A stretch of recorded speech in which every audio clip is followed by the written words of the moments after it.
తర్వాత ఆచమనం చేయండి. ఆచమనం చేసిన తర్వాత ఓం కేశవాయ స్వాహ, ఓం నారాయణాయ స్వాహ, ఓం మాధవాయ స్వాహ, ఓ గోవిందాయ నమః, విష్ణువే నమః, మధుసూదనాయ నమః, త్రివిక్రమాయ నమః.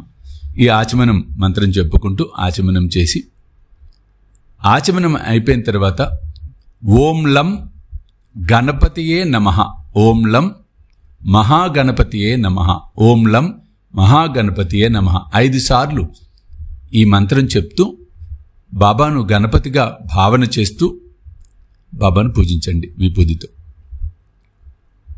తదుపరి సంకల్పం చెప్పుకోండి. సంకల్పము మీ కోరిక ఏదైతే ఉందో, ఏ కోరిక కోసం మీరు ఈ పూజను హోమాన్ని చేస్తున్నారో, జ్యేష్ఠ పూజను, ఆ కోరిక తెలియజెప్పుకోండి. మంత్రయుక్తంగా చెప్పుకునేవారు మంత్రయుక్తంగా చెప్పుకోండి, లేకపోతే డైరెక్ట్గానే చెప్పుకోండి. సంకల్పం చెప్పేటప్పుడు చేతిలో పూలు కూడా తెల్లవి దొరికితే, మల్లెపూలు దొరికితే చాలా విశేషం.